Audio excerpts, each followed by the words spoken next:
ನಮಸ್ಕಾರ ಎಲ್ರಿಗೂ ನಮ್ಮ ಸವಿಸಿರಿ ಅಡುಗೆ ಯೂಟ್ಯೂಬ್ ಚಾನಲ್ಗೆ ಸ್ವಾಗತ. ಇವತ್ತಿನ ವಿಡಿಯೋದಲ್ಲಿ ನಾವು ವೆಜಿಟೇಬಲ್ಸ್ ಫ್ರೈಡ್ ರೈಸ್ ಹೇಗೆ ಮಾಡೋದು ಅಂತ ನೋಡೋಣ. ಅದು ಕೂಡ ಸಾಸ್ ಇಲ್ಲದೇ. ಟ್ರಸ್ಟ್ ಮೀ, ನೀವು ಇದಕ್ಕೆ ಸಾಸ್ ಹಾಕಿಲ್ಲ ಅಂದರೆ ಯಾರೂ ಕೂಡ ನಂಬೋದಿಲ್ಲ, ಅಷ್ಟು ಟೇಸ್ಟಿಯಾಗಿರುತ್ತೆ ಮತ್ತು ಸಾಸ್ ಹಾಕಿರೋ ಥರನೇ ಟೇಸ್ಟ್ ಇರುತ್ತೆ. ನೀವು ಕೂಡ ಒಂದ್ಸರಿ ಟ್ರೈ ಮಾಡಿ. ಮುಂಚೆ ನೀವೇನಾದರೂ ನಮ್ಮ ಚಾನಲ್ನ ಸಬ್ಸ್ಕ್ರೈಬ್ ಮಾಡಿಲ್ಲ ಅಂದರೆ ತಪ್ಪದೆ ಸಬ್ಸ್ಕ್ರೈಬ್ ಮಾಡಿ ಮತ್ತು ಬೆಲ್ ಐಕಾನ್ನ ಕ್ಲಿಕ್ ಮಾಡೋದನ್ನ ಮರಿಬೇಡಿ.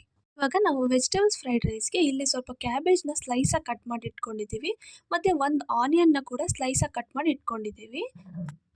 ಒಂದು ಸ್ವಲ್ಪ ಬೀನ್ಸ್ನ ಕಟ್ ಮಾಡಿ ಇಟ್ಕೊಂಡಿದ್ದೀವಿ.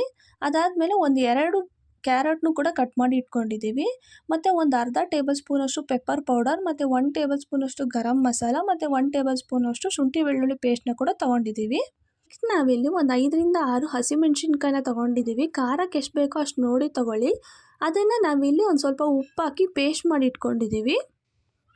ಇವಾಗ ನಾವಿಲ್ಲಿ ಒಂದು ಪ್ಯಾನ್ ತೊಗೊಂಡಿದ್ದೀವಿ. ಈ ಪ್ಯಾನ್ ಸ್ವಲ್ಪ ಹೀಟ್ ಆದಮೇಲೆ ಇದಕ್ಕೆ ಒಂದು 3ರಿಂದ 4 ಟೇಬಲ್ ಸ್ಪೂನಷ್ಟು ಆಯಿಲ್ ಹಾಕ್ಕೊಳ್ತಿದ್ದೀವಿ. ಆಯಿಲ್ ಹಾಕ್ಕೊಂಡಾದಮೇಲೆ ಇದಕ್ಕೆ 1 ಟೇಬಲ್ ಸ್ಪೂನಷ್ಟು ಸಾಸಿವೆ ಹಾಕ್ಕೊಳ್ತಿದ್ದೀವಿ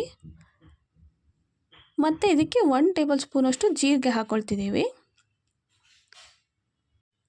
ಈ ಸಾಸಿವೆ ಜೀರಿಗೆ ಎಲ್ಲ ಸ್ವಲ್ಪ ಚಟಪಟ ಅಂತ ಅಂದಮೇಲೆ ಇದಕ್ಕೆ ನಾವು ಕಟ್ ಮಾಡಿ ಇಟ್ಕೊಂಡಿದ್ವಿ ಅಲ್ವಾ, ಆ ಆನಿಯನ್ನ ಕೂಡ ಹಾಕ್ಕೊಳ್ತಿದ್ದೀವಿ. ಇವಾಗ ಈ ಆನಿಯನ್ ಎಲ್ಲ 1-2 ನಿಮಿಷ ಫ್ರೈ ಆದರೆ ಸಾಕು. ಇವಾಗ 1 ನಿಮಿಷ ಆದಮೇಲೆ ನಾವಿಲ್ಲಿ ಕಟ್ ಮಾಡಿ ಇಟ್ಕೊಂಡಿರೋ ಕ್ಯಾಬೇಜ್ನ ಕೂಡ ಹಾಕ್ಕೊಳ್ತಿದ್ದೀವಿ. ಕ್ಯಾಬೇಜ್ ಹಾಕ್ಕೊಂಡು 1-2 ನಿಮಿಷ ಫ್ರೈ ಮಾಡ್ಕೋಬೇಕು.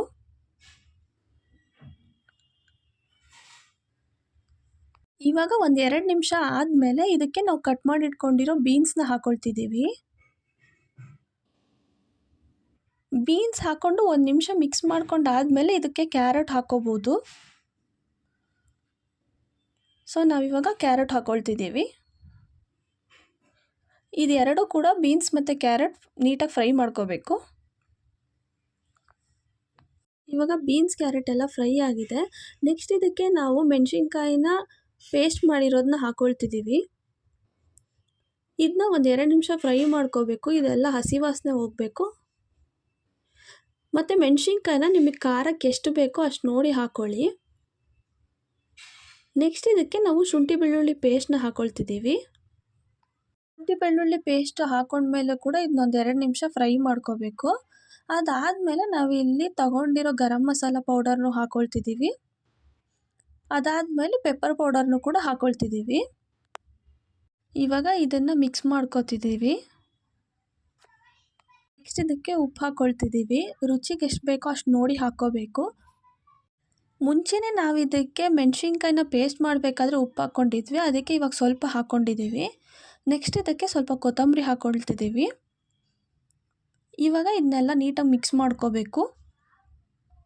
ಇವಾಗ ಗೊಜ್ಜೆಲ್ಲ ರೆಡಿ ಆಗಿದೆ. ನಾವು ಇದಕ್ಕೆ ಮಾಡಿಟ್ಕೊಂಡಿರೋ ರೈಸ್ನ ಹಾಕ್ಕೊಳ್ತಿದ್ದೀವಿ. ಮತ್ತು ಈ ರೈಸ್ ಮಾಡಬೇಕಾದ್ರೂ ಕೂಡ ಸ್ವಲ್ಪ ಉದುರುದ್ರಾಗೆ ಇರಬೇಕು. ರೈಸ್ ಮೆತ್ತಗಿದ್ರೆ ಫ್ರೈಡ್ ರೈಸ್ ಕೂಡ ಚೆನ್ನಾಗಿ ಆಗೋದಿಲ್ಲ. ಸೊ ಅದಕ್ಕೋಸ್ಕರ ರೈಸ್ ಕೂಡ ಇದು ಬಿಡಿ ಬಿಡಿಯಾಗಿರಬೇಕು, ಆವಾಗಲೇ ಫ್ರೈಡ್ ರೈಸ್ ಚೆನ್ನಾಗಿ ಆಗೋದು.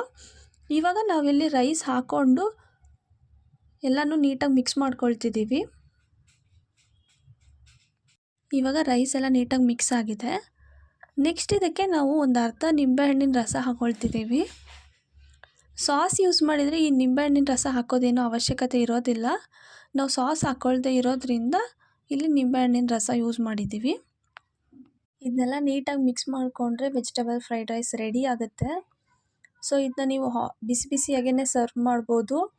ತುಂಬಾ ಟೇಸ್ಟಿಯಾಗಿರುತ್ತೆ. ನೀವು ಕೂಡ ಇದನ್ನ ತಪ್ಪದೆ ಟ್ರೈ ಮಾಡಿ ಮತ್ತು ಹೇಗೆ ಬಂತು ಅಂತ ಕಮೆಂಟ್ ಸೆಕ್ಷನಲ್ಲಿ ತಿಳಿಸಿ. ಲೈಕ್ ಮಾಡಿ, ಶೇರ್ ಮಾಡಿ, ಸಬ್ಸ್ಕ್ರೈಬ್ ಮಾಡೋಣ ಮರಿಬೇಡಿ. Thank you for watching.